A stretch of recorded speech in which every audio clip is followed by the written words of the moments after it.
me trouve dans 205 Turbo 16.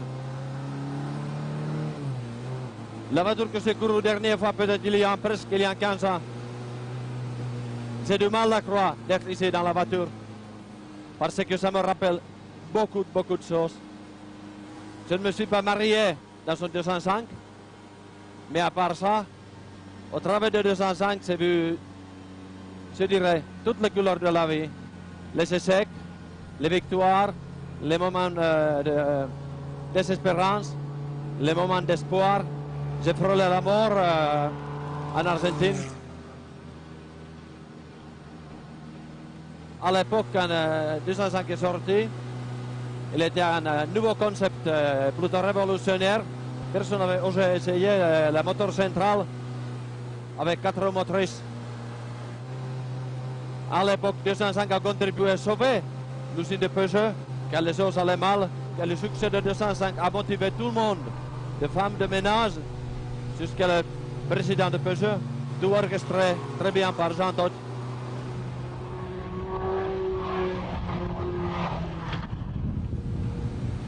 Et 205 va rester grâce à tout ça, grâce à toutes les victoires, grâce à tous les échecs, grâce à les drames, les choses tragiques. Il va rester une voiture mythique. Et souvent quand je vois les gens, ils me disent, Harry, merci de nous avoir fait rêver. 205 a fait rêver beaucoup de monde, y compris moi-même.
Cet exemplaire de la série 200, qui a servi à homologuer la 205 T16, est équipé d'un moteur en alliage léger 4 cylindres, 16 soupapes de 1775 cm3.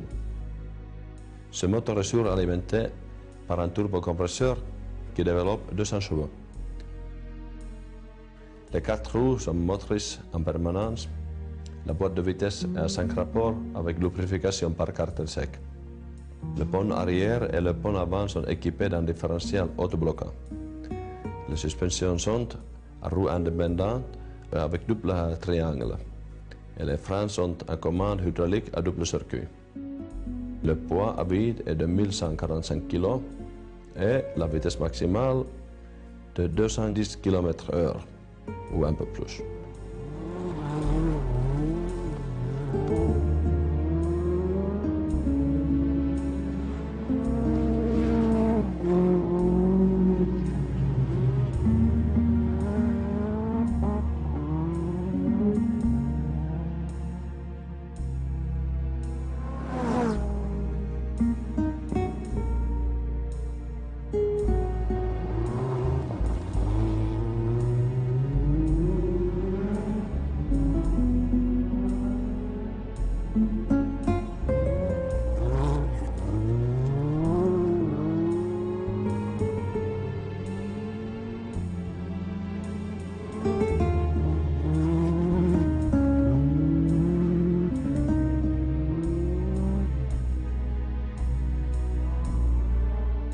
Harry Vatanen, est-ce que vous vous souvenez de la première fois quand vous êtes monté dans la 205 Turbo 16?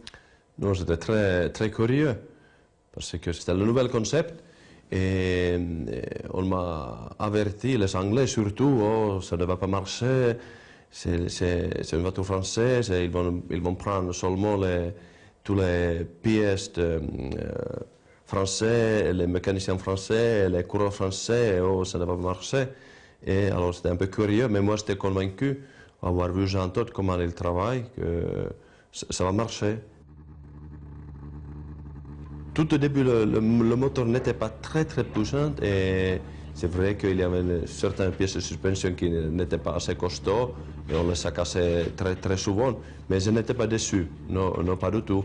J'avais vraiment le feeling que ça va bien marcher. Donc il y a eu les premiers essais et puis très vite il y a eu donc le premier rallye du championnat du monde 84 et donc c'était le Tour de Corse. Donc c'était en mai 84 et à ce moment-là je dirais que la pression était assez forte. Est-ce que vous aviez conscience à l'époque des espoirs qui reposaient sur vos épaules? Parce que vous aviez été champion du monde à 29 ans, vous vous retrouviez à 38 ans avec Jean-Pierre Nicolas pour défendre la première sortie d'une voiture dont on attendait beaucoup.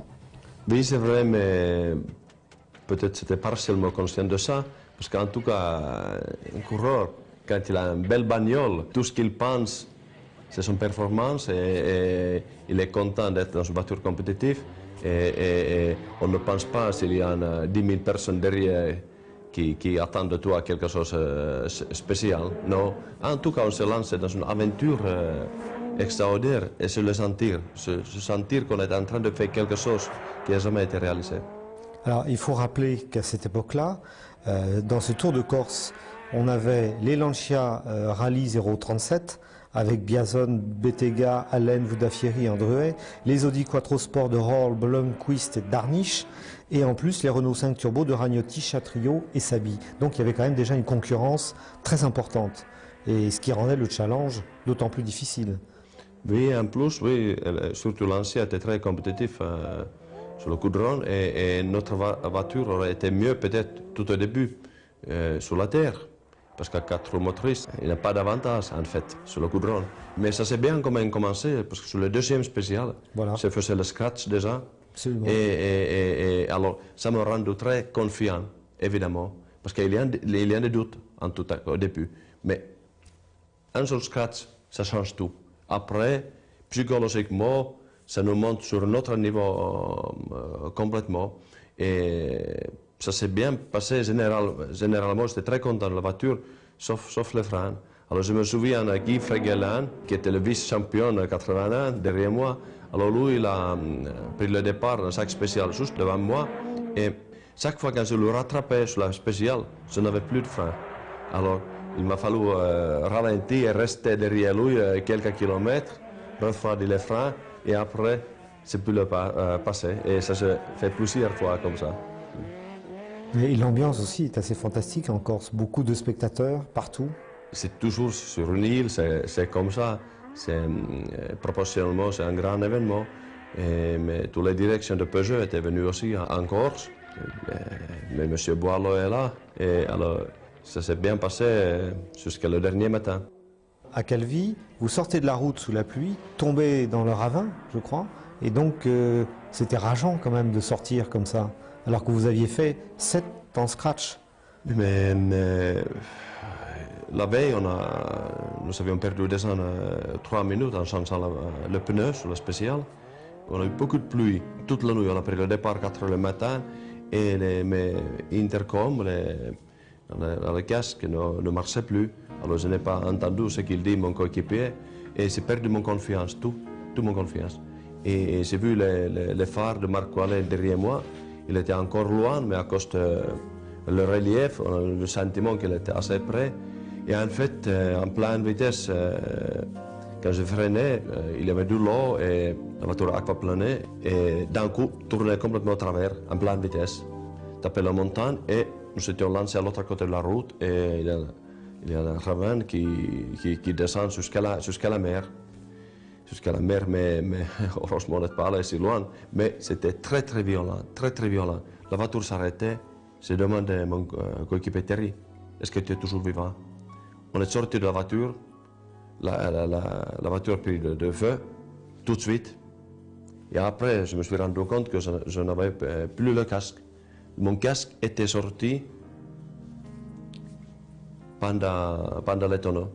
Et quand je me suis rendu en Angleterre, où on habitait à l'époque, mes filles m'attendaient et je me souviens quand elles ont couru vers moi, l'âge de peut-être à l'époque 2 ans et 4 ans, c'est ça, et j'avais une sens de culpabilité dedans énorme que, oh, mes chéris, vous ne savez pas, c'était si près que je ne viens plus jamais à la maison.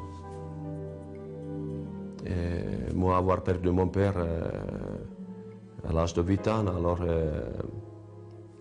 d'un coup, j'ai réalisé que c'était très très près que le même chose aurait pu se produire dans ma famille. 3 semaines après la Corse, la Grèce.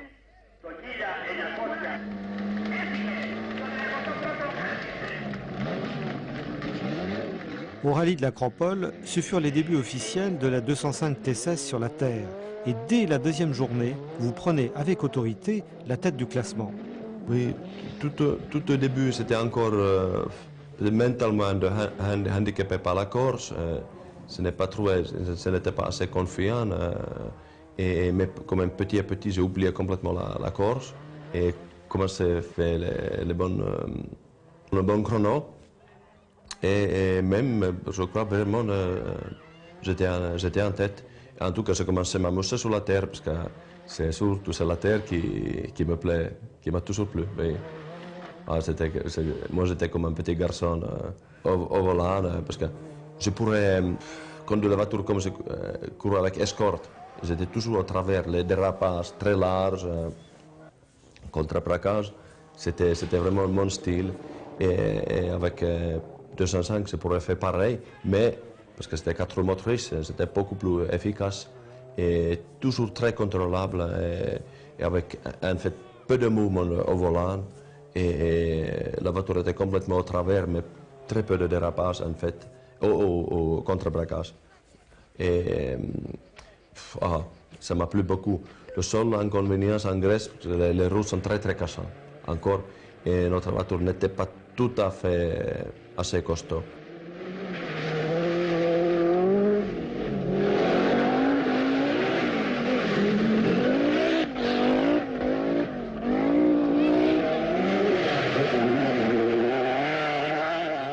Il ne faut pas oublier que c'était le nouveau concept avec le moteur derrière les pilotes et avec 4 roues motrices. Personne n'a essayé le même concept. Il y avait des gens qui disaient « Oh, ça ne marchera jamais ». Mais au bout de 2 courses, nous étions très confiants que ça va bien marcher.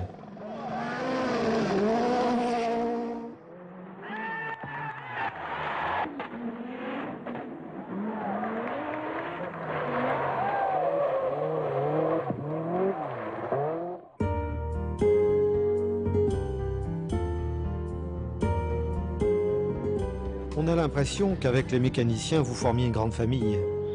Il y avait une très bonne ambiance. Évidemment, parce que c'était au début, il y a un certain aspect de nouveauté. Et Jean-Todt était aussi très bien pour inspirer et motiver le monde.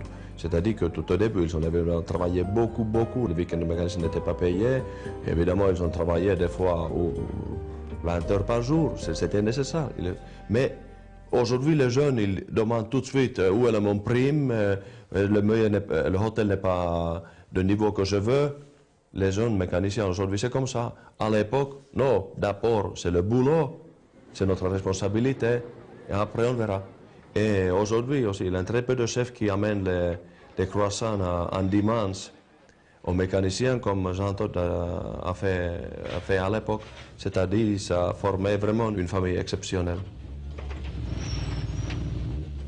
Alors ensuite, après l'Acropole, on est arrivé au fameux rallye des 1000 lacs.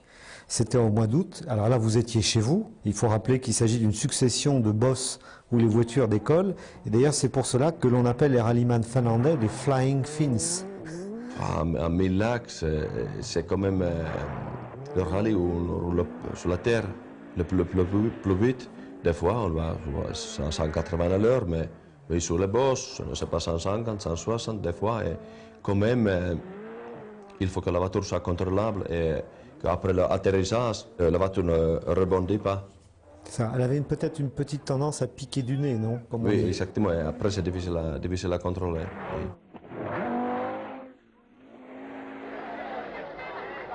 C'est peut-être à ce moment-là que le binôme symbolique Harri Vatanen 205 Turbo 16 est né. Vraiment peut-être avec cette première victoire historique en Finlande. Oui, mais dans la vie, c'est pas seulement les victoires qui comptent. Mes proches, pour eux, c'est quelque chose. Évidemment, ils sont contents si on gagne, mais eux, ils savent aussi que dans la vie, et beaucoup d'autres choses aussi. Il y a les bas et les hauts dans la vie, et il faut tout accepter. Mais je crois que ma famille était toujours très réaliste dans ce sens. Alors après cette première victoire historique de la 205 Turbo 16, arrive donc le rallye de San Remo. Alors là, c'est tout à fait autre chose. C'est le plus long, 6 jours, 2 étapes sur l'asphalte dans l'arrière-pays de la Riviera italienne et 3 étapes sur terre en Toscane. Les Lancia, comme on dit, sont chez elles et les Audi toujours aussi redoutables. Alors, comment ça s'est passé? Ça fait de très belles mémoires. Et sur la terre, nous étions vraiment impatables. Si je me souviens bien, on a fait 14 4 sur 17 ou quelque chose comme ça. Et simplement, notre voiture était supérieure. Et c'était vraiment très facile à conduire. Alors, je me souviens toujours même les pistes San Remo quand ils sont assez étroites. C'était facile à contrôler la voiture et placer exactement où on le voulait. Et c'était vraiment une joie énorme. Quel plaisir, vraiment. Vos victoires au rallye de San Remo et au RAC vont donc clôturer l'année 84 et je pense, Harri, que vous étiez rassuré sur le potentiel de la 205 T16. Oui, on a attendu chaque épreuve et nous savions qu'on a toujours la chance à gagner. Mais en tout cas, c'était une période exceptionnelle, très motivante pour tout le monde. On a pris du lait à la fin de San Remo.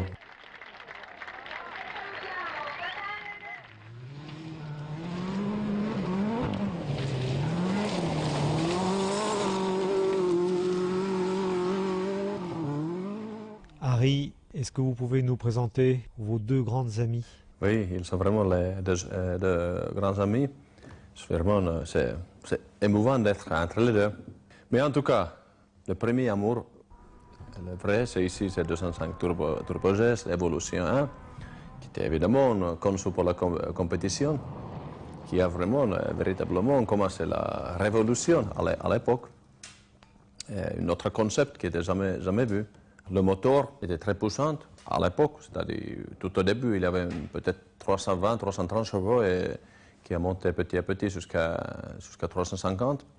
Aussi, la transmission à l'époque était très avancée et pour moi personnellement qui rendait la voiture vraiment très facile à conduire et qui m'a rendu très confiant au volant.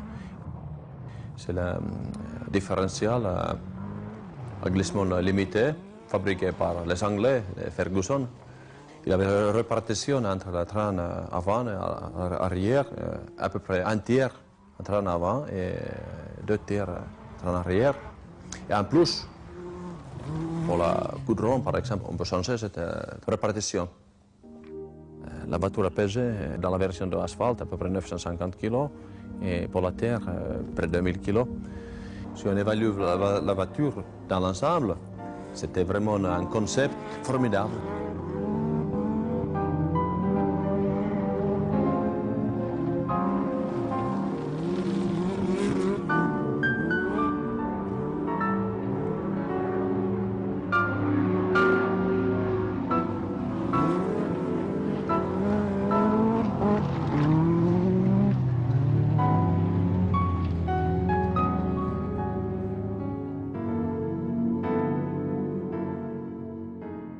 Alors courant 1985, toute l'équipe Peugeot PTS a développé donc l'évolution 2.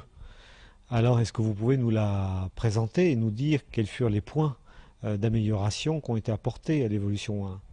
L'amélioration principale était d'abord la puissance, On a commencé à utiliser le turbo américain Garrett. Et le moteur, on a eu 430, même plus, chevaux. Et la châssis arrière était tubulaire, qui l'a rendu un peu plus légère et l'accessibilité était aussi améliorée. Par exemple, le changement de boîte de vitesse est devenu plus facile. Et à propos des freins, par exemple, les freins étaient une amélioration majeure. Les freins marchaient beaucoup mieux avec cette modèle évolution.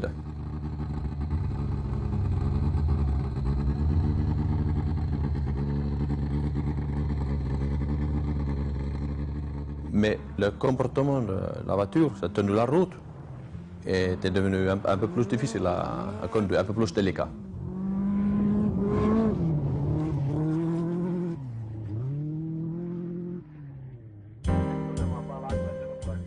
En 1985, donc Peugeot s'engage maintenant pour le championnat du monde avec un seul objectif, la victoire, avec de préférence Harri Vatanen comme champion du monde des conducteurs, bien sûr. Apparaît un second pilote, Timo Salonen, un pilote essayeur et troisième pilote, Bruno Sabi. Alors le Monte-Carlo, c'est quand même quelque chose de très important pour une marque comme Peugeot, ça se passe en France. Et là, ça va être un combat avec Waterhall sur Audi Quattro, qui avait remporté déjà 4 fois le Monte-Carlo. Avec 4 voitures différentes chaque fois. Vraiment, il y a beaucoup de choses qui se passaient. Mon premier coéquipier de ma carrière est mort pendant la reconnaissance, alors ça m'a touché beaucoup. Moi, j'étais à l'hôpital pendant la reconnaissance, et quand mon coéquipier a pris, il a voulu faire les notes lui-même, sans moi, alors lui a fait un tonneau. Alors la première partie du rallye était quand même positive, puisque quand vous êtes arrivé à Gap, vous aviez 3 minutes 19 secondes d'avance sur Waterhall, ce qui était déjà un très bon résultat. Oui, bien sûr. Tout au début, ça me paraît très difficile de rester avec Waterhall, parce que c'est éloigné peu à peu. Et un peu un spécial de Bourget de 50 km, il était 6 secondes plus vite que moi, et moi je pensais, il n'y a rien que je pourrais faire. Mais la prochaine spéciale, Nazaré, et alors d'un coup, c'est trouvé une autre vitesse complètement, un autre niveau de confiance psychologiquement, et c'est lui battu d'un coup par plus que 20 secondes. Et depuis, je n'ai pas regardé derrière moi, c'est-à-dire, ça va trouver vraiment un autre niveau de compétence, vraiment, qui psychologiquement n'est pas trouvable toujours du tout, en fait très rarement. Et en arrivant à Gap, nous étions vraiment clairement en tête, mais mon coéquipier a fait une erreur, on a pointé 4 minutes trop tôt, alors ça fait 8 minutes de pénalité. Alors d'un coup, nous étions soit 5 minutes et demie derrière lui, ou quelque chose comme ça. 4 minutes 22, vous avez 4 minutes 22 dans ce cas, oui. Mais contre Waterhall, c'est beaucoup. C'était cuit, en quelque sorte, comme on dit. Oui, bien sûr, en principe, oui. Comment vous êtes motivé et comment avez-vous trouvé la sérénité pour vous dire qu'on pouvait gagner? D'abord, ça s'appelait Rita. Rita était en Angleterre. Je lui ai dit, tout de suite, tu prends demain matin le premier vol de Londres à Nice. Il faut que tu sois à côté de moi pour donner ton soutien psychologique. C'était la première chose. Et deuxième, je disais à Terry, c'est vrai que tu as fait une erreur majestueuse, mais essaye d'oublier, et maintenant, il faut que tu te concentres et tu lis les notes très bien. Et on est allé vraiment attaquer, et surtout par rapport au choix de pneus, on n'a pas écouté de tous les gens de Michelin, et non, vraiment, je gardais ma tête. Des fois, je crois que l'homme arrive à retrouver encore une espèce de source d'énergie ou un autre niveau de confiance qui est difficile à expliquer. Et au niveau de performance, à Monte-Carlo va rester le rallye où je faisais vraiment de mon mieux. Je ne peux pas dépasser ce que je faisais à Monte-Carlo 85. Tout s'est joué donc au col Saint-Raphaël. C'était une spéciale de 37 km. Vous choisissez des pneus moyennement cloutés, alors que Walter Hall choisit des pneus lisses. Vous faites le bon choix et puis vous le devancez de 2 minutes. C'est la victoire avec 21 secondes d'avance. Incroyable. Oui, et apparemment, quand Jean-Todt a pris mon chrono de cette spéciale, il a pleuré. Mais ce n'était pas facile à faire ce choix parce que même mes propres ouvreurs qui étaient sur la colline, Ils m'ont dit par la radio, Henri, si tu peux prendre le risque maintenant et vraiment essayer de faire de bons scratchs, alors il faut que tu prennes les pneus pour le goudron. Et jusqu'à la dernière minute, j'ai hésité, mais je restais avec mon choix original, avec les pneus moyennement cloutés. Mais quand on est arrivé à la ligne de départ, il y avait les rails de goudron partout et je pensais, oh, c'est pas vrai, on a fait mauvais choix. Mais tout de suite après la ligne de départ, j'ai vu, non, c'est le bon choix et le reste, c'est l'histoire. Vous vous souvenez quand vous avez doublé Walter Hall? Oui, bien sûr. Quel soulagement, quelle joie, c'est difficile à décrire. Simplement, je disais même à Terry maintenant, restez calme, toi tu restes calme, moi je reste calme, on m'a concentré. C'est comme si nous n'avions pas vu Walter Hall. Mais c'est comme toute la Monte Carlo, c'était comme la vie, il y avait tout. Il y avait la mort, il y avait les blessures, il y avait les obstacles, il fallait affronter. Et des fois nous étions désespérés, des fois nous étions pleins de confiance, même trop confiants. Vous voyez, vraiment, toutes les couleurs de la vie étaient là et finalement il y avait même une victoire. Mais qu'est-ce que c'est victoire dans la vie? Ah, ça, c'est pas nécessairement la même chose que la victoire dans le rallye.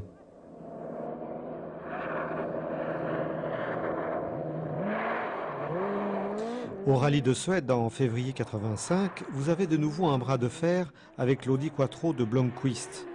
Le comportement de la 205 T16 sur la neige était-il aussi équilibré que sur l'asphalte et la terre? Oui, généralement, vraiment. Moi, j'ai besoin d'une voiture qui me rend confiant. Et c'est quelque chose, techniquement, que l'ingénieur ne comprend pas toujours. Mais si le pilote est plein de confiance, il peut aller beaucoup plus vite que l'ingénieur peut voir l'ordinateur, par exemple. Parce que tout se base sur l'ordinateur, sur les paramètres techniques. Mais en tout cas, 205 m'a rendu très, très confiant et pour moi, c'était facile à conduire.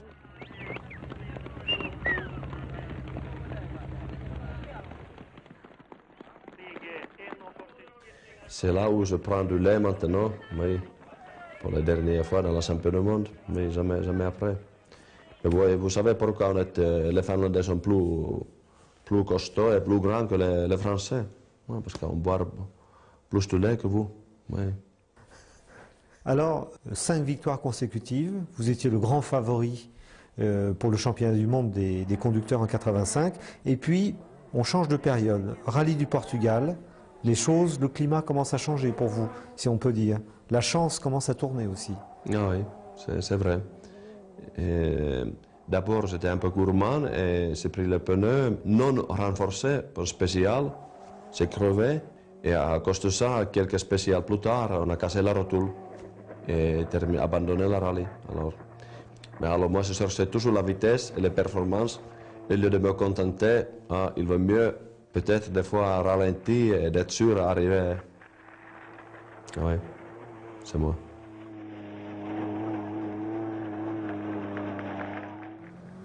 Arrive le safari. Alors c'est encore tout à fait une autre épreuve, ce qui fait d'ailleurs la richesse et la beauté des rallyes. 5000 km de piste, des conditions dantesques, une moyenne de 120 km/h, des pointes à 200 km/h. Ça aussi, c'est un moment extraordinaire. Oui, l'Afrique, c'est un continent où j'ai appris, pas en tant que coureur, mais en tant que l'homme, où j'ai appris le plus en Afrique, sur le contraste, leur vie. Par rapport à nous, on dit que c'est la misère. Oui, c'est vrai, mais en même temps, leur joie et leur savoir-vivre en Afrique, c'est quelque chose, quand même, et leur sincérité, c'est quelque chose où nous, on peut apprendre beaucoup. Évidemment, dans les villages où on a beaucoup de gens, il faut ralentir parce que ce sera vraiment terrible si on va forcer quelqu'un. Bien sûr, il faut faire attention. Mais en tout cas, rallier à sa juste place, aussi en Afrique, parce que ça leur donne beaucoup de divertissement et beaucoup de joie. En fait, ils sont très contents de recevoir un rallye. Il n'y a pas de conflit dans ce sens. Souvent, les Parisiens ils disent que le Paris-Dakar ne devrait pas passer en Afrique. Ils sont complètement tort, mais ils ne savent pas les vraies conditions en Afrique. Les gens en Afrique ont déjà été privés de beaucoup de choses. Alors est-ce qu'il faut les priver de cette Joueur de rallye aussi? Non, je ne crois pas.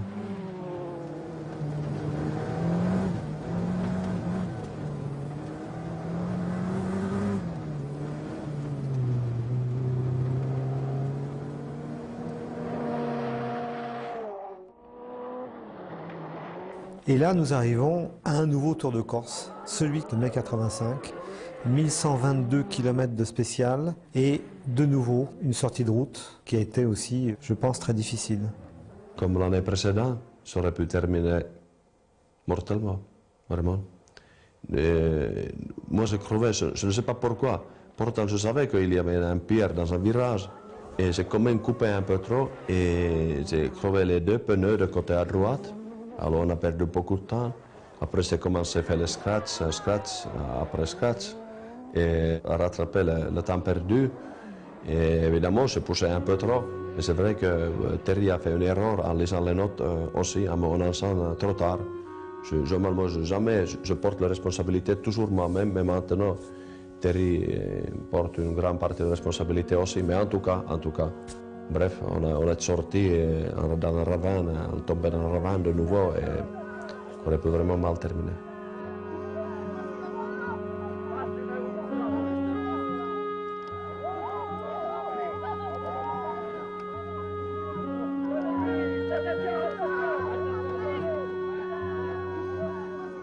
Le climat était quand même de plus en plus pesant. Les groupes B étaient de plus en plus puissantes et au cours de la première partie de ce rallye, le pilote italien Attilio Bettega était victime d'un accident mortel. Exactement, c'était dur. Ma femme a écrit une lettre à sa veuve après, parce que Rita avait perdu son premier mari à sa jeunesse. Et alors qu'est-ce qu'on peut dire? La vie, c'est pas seulement que le sport mécanique est dangereux, la vie est dangereuse. Personne sort d'ici à vivant, personne.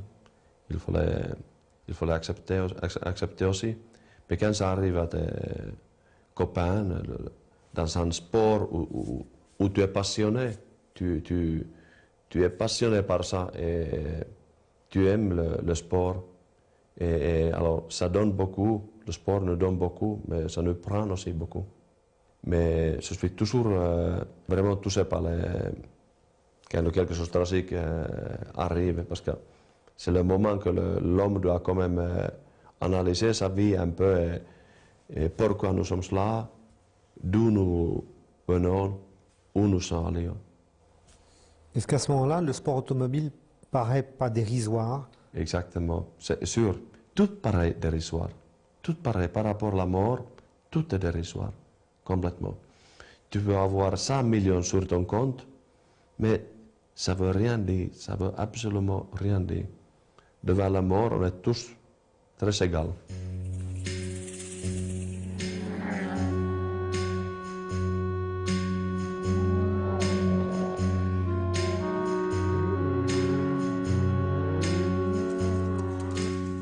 Et là, Harry, nous arrivons au rallye d'Argentine, le 30 juillet 1985. Dans la deuxième spéciale, vous sortez tragiquement de la route. Bilan, vertèbre cervicale fracturée, cage thoracique enfoncée, 8 côtes brisées, vertèbre lombaire endommagée, articulation du genou écrasée, etc. Pourquoi ces blessures avaient-elles été aussi graves? Même si mes blessures étaient très très graves, et j'ai vraiment en fait failli mourir plusieurs fois après l'accident, aujourd'hui, quand je suis là, maintenant, combien ça fait 16 ans plus tard, alors ce que je suis aujourd'hui, c'est grâce à cet accident aussi. En fait, maintenant, vraiment j'ai le sentiment que cet accident fait une partie intégrale de ma vie. En parlant techniquement, on a fait un tonneau en pleine vitesse par l'avant, parce qu'il est venu une espèce de cuvette ou un grand trou sur la route qui était venu après la reconnaissance. Et à l'époque, nous n'avions pas les ouvreurs qui vont vérifier la route. Alors simplement en pleine vitesse, vraiment, littéralement, c'était une ligne droite de 900 mètres. Alors on a fait un tonneau et pendant 200 mètres, apparemment, il y avait des pièces de voiture, un morceau de plastique partout. Moi, j'étais cassé partout. Parce qu'évidemment, Moi, j'étais complètement, effectivement, sans les ceintures dans la voiture quand le siège était cassé.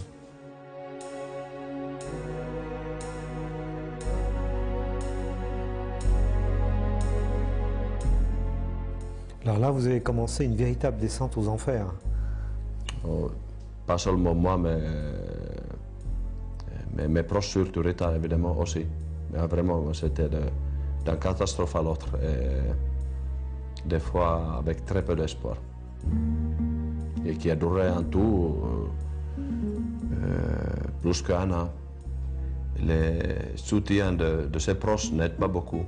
En fait, vraiment, on est vraiment tout seul.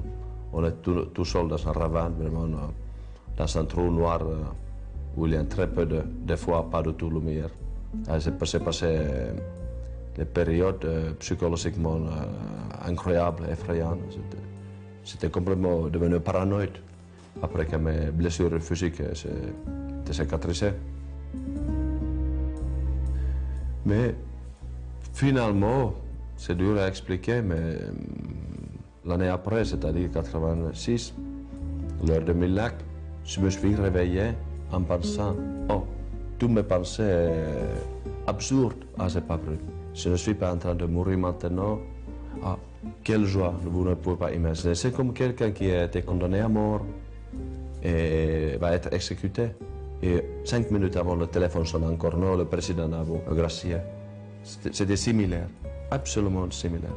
Jamais je peux revivre un tel week-end, cette joie. Mes pieds ne touchaient plus la terre du tout. C'était comme un oiseau, je volais. Cet accident, en quelque sorte, était initiatique qui vous a fait connaître la nuit noire et la plus grande lumière. Mais j'ai toujours été croyant, mais ça n'explique pas la souffrance de la vie et la misère, non.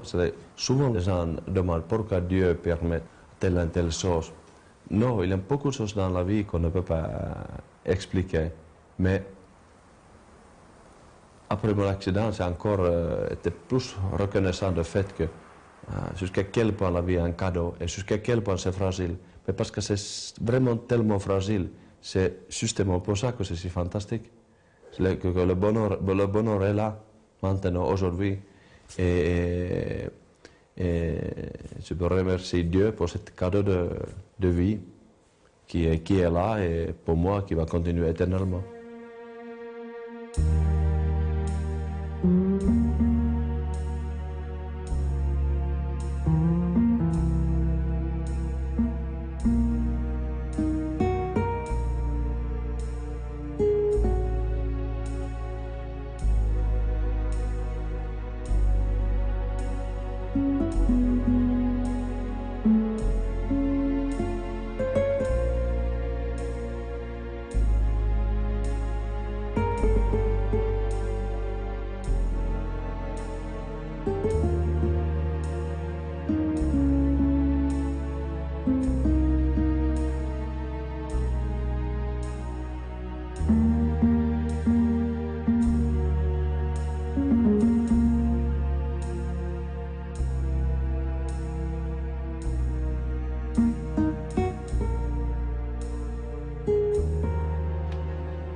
Harry Vatanen, pourquoi avez-vous choisi Jean Todt comme invité d'honneur? C'est tout à fait évident. Avec Jean, on partage les choses que l'homme dans sa vie partage très rarement, peut-être jamais. Ensemble, on a construit quelque chose, pas seulement nous tous les deux, mais avec beaucoup de gens autour de nous, mais quand même.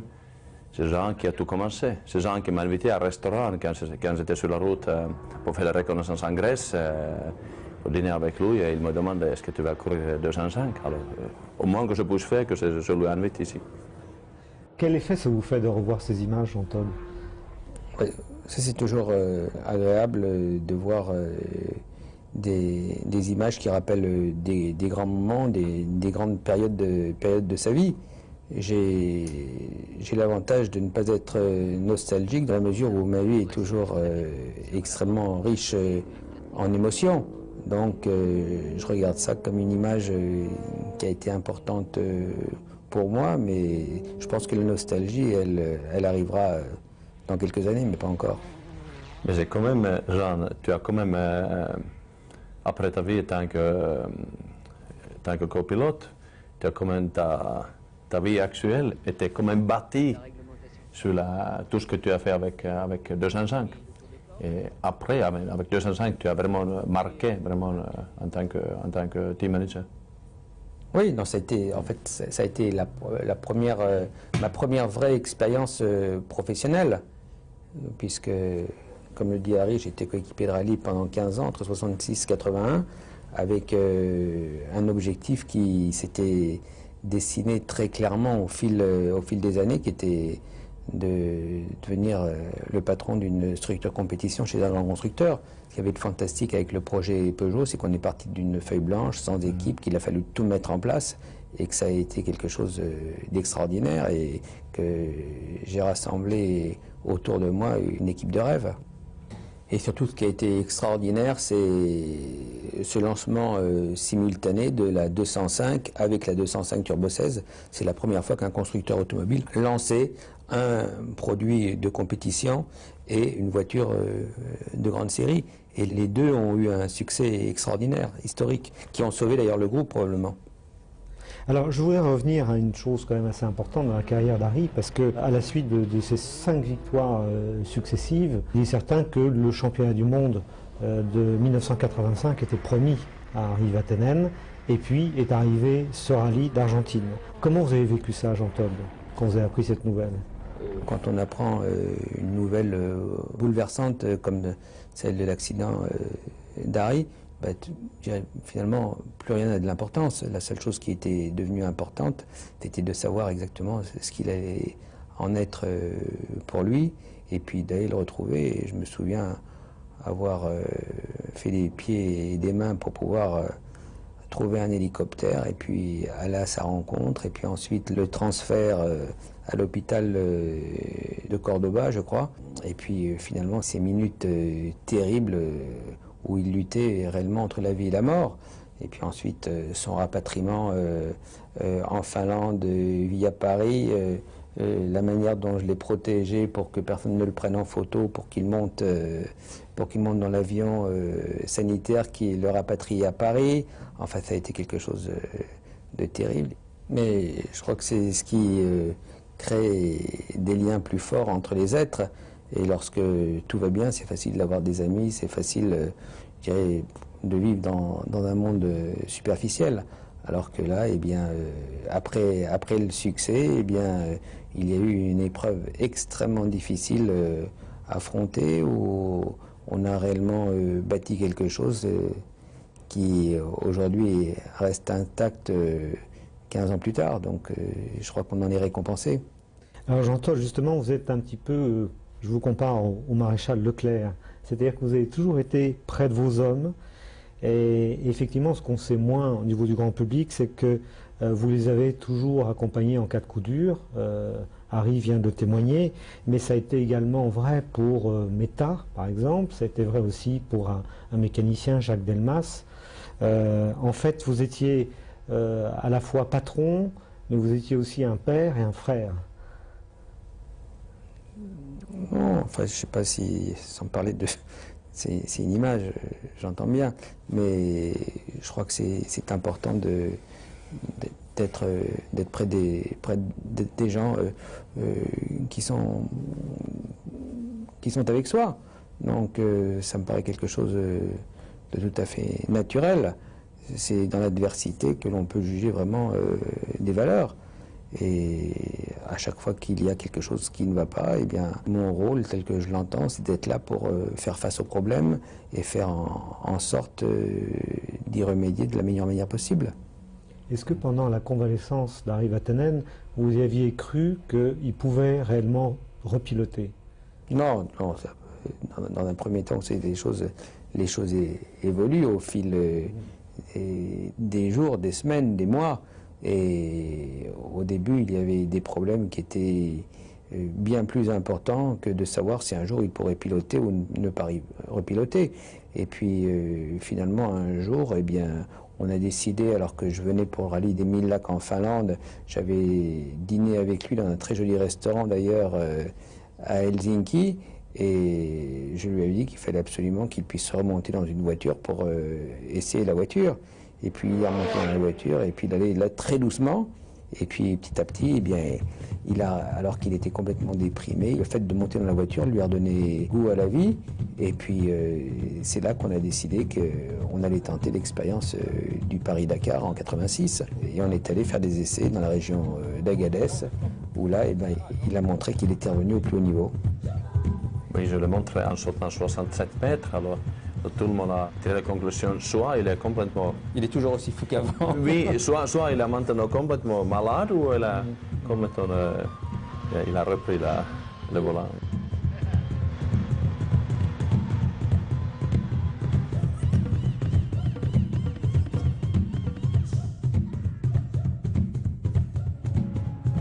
Ah oui, c'est une bagnole magnifique. Alors Jean-Claude Vocard a modifié beaucoup de choses, parce qu'à Dakar, ce n'est pas la même chose que championnat du monde. D'abord, il nous fallait avoir beaucoup d'essence, 400 litres, même un peu plus, et parce que ce n'est pas vraiment une voiture pour les verts, la consommation est assez élevée. Alors, avec 400 litres d'essence, on a rallongé la voiture, ici, par trentaine de centimètres. En même temps, on a élargi aussi, c'est-à-dire la voie est à peu près 10 cm plus large maintenant, pour rendre la voiture plus stable. La suspension est différente, oui, c'était renforcé. Il y a 10 amortisseurs en tout maintenant, 4 en avant et 6 ici en arrière. Aussi, la boîte de vitesse a été changée, il y en a maintenant 6 vitesses.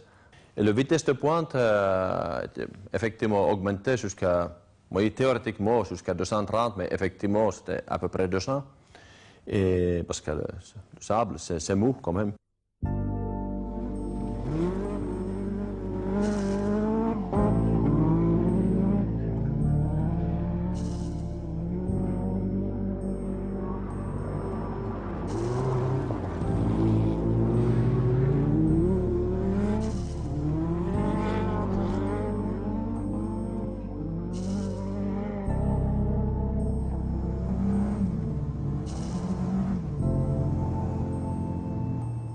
Le premier vitesse était très très court pour s'en sortir quand nous étions ensablés.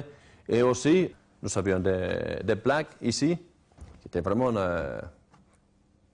incontournables pour s'en sortir.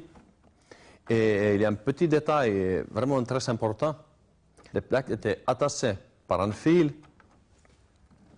ici et on les attachait ici en arrière. Et quand on se désensablait, alors les plaques nous ont suivis. Et en fait, on a arrêté la voiture un peu plus loin quand le terrain est devenu dur. Par contre, nos concurrents nous ont arrêtés trop tôt et s'ensablaient pour la deuxième fois.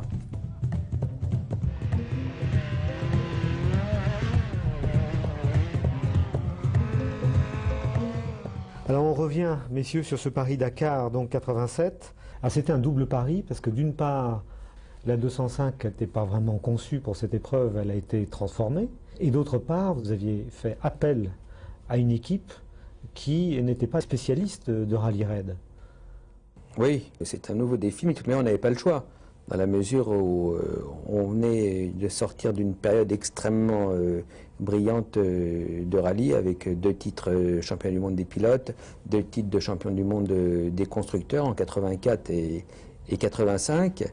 Et puis les groupes B s'arrêtaient, donc c'était soit on mettait la clé sous la porte, et puis il y avait 200 personnes qui se trouvaient sans travail, il y avait Peugeot qui était en train de construire une image très forte dans le domaine sportif avec les rallyes, tout ça s'arrêtait. Donc on a pensé que c'était la seule chose réellement envisageable à court terme, et c'est pour ça que tout de suite, alors que le championnat du monde des rallyes se terminait en 86, eh bien, on a commencé à faire des essais en 86 pour préparer ce premier Paris-Dakar, qui était un pari.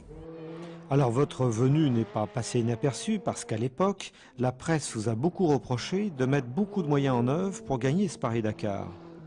Quand on s'engage dans une discipline, il faut mettre tous les moyens de son côté, sinon surtout quand on s'engage au niveau d'un grand constructeur. Donc on avait fait ce que l'on considérait devoir faire.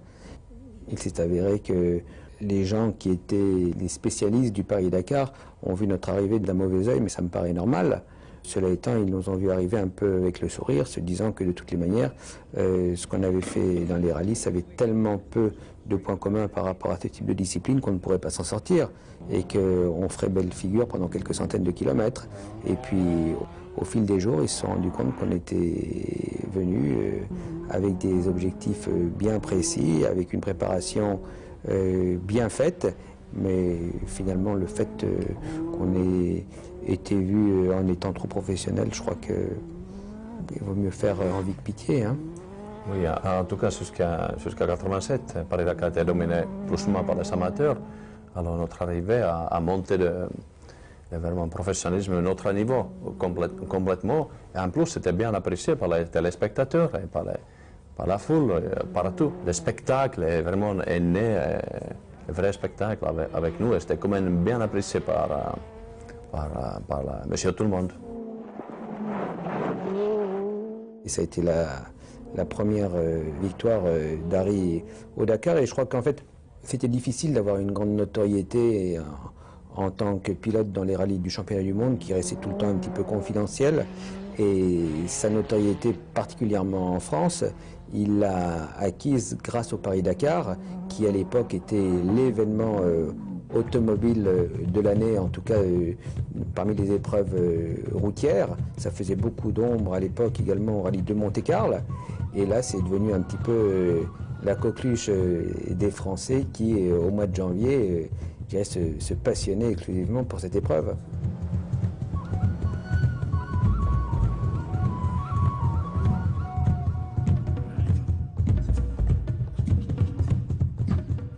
Mais en faisant ça, on a quand même fait, je n'ai pas pu m'empêcher pour faire un tonneau en sortant de... Tombouctou, je crois, avant... C'est ça, en sortant de Tombouctou, je me souviens toujours, je suis parti trop vite et il y avait des marches et alors on a fait un tonneau.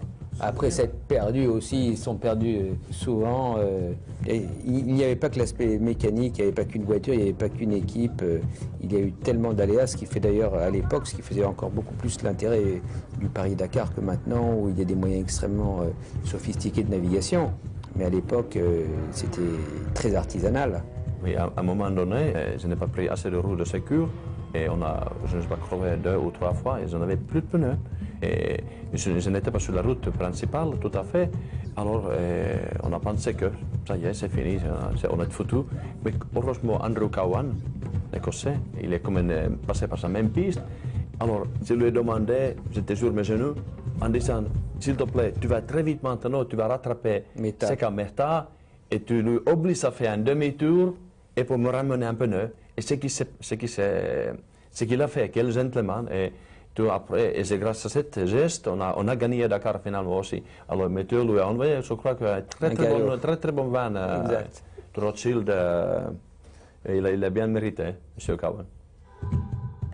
Harry a gagné le 9e Paris-Dakar le 22 janvier 1987, c'est-à-dire 18 mois après l'accident du rallye d'Argentine, avec 1h15 d'avance sur le second, qui était Zaniroli. Et Harry avait certaines particularités qui plaisaient beaucoup à la presse. Donc il avait toujours sa petite mascotte, Victor, et puis il buvait du lait à l'arrivée.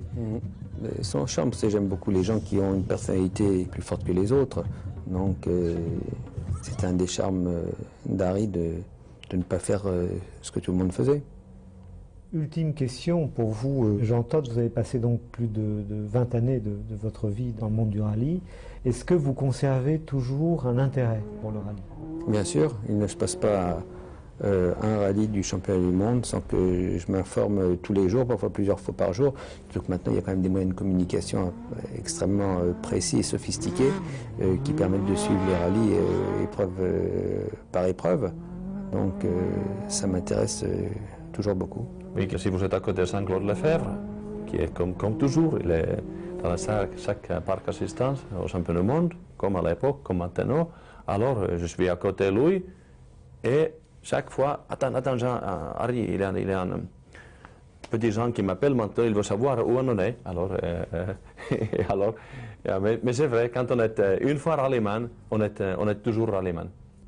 Est-ce qu'on peut dire que la 205 T16 est la voiture de votre vie? C'est la première étape de ma vie professionnelle en tant que patron d'équipe. Mais c'est une des étapes importantes, mais ce n'est pas la voiture de ma vie. Mais par contre, moi, si je dois nommer une seule voiture, ça doit être évidemment. C'est au travers de 205, on pourrait dire techniquement, j'ai vécu tout ce que l'on peut vivre. Et pour Jean, finalement, pour conclure, oui, tout le monde le connaît comme probablement comme team manager le plus doué ou plus juste, mais ce n'est pas vraiment ce nombre de victoires qui le distingue du reste, c'est le fait qu'il a amené des croissants aux mécaniciens à dimanche matin.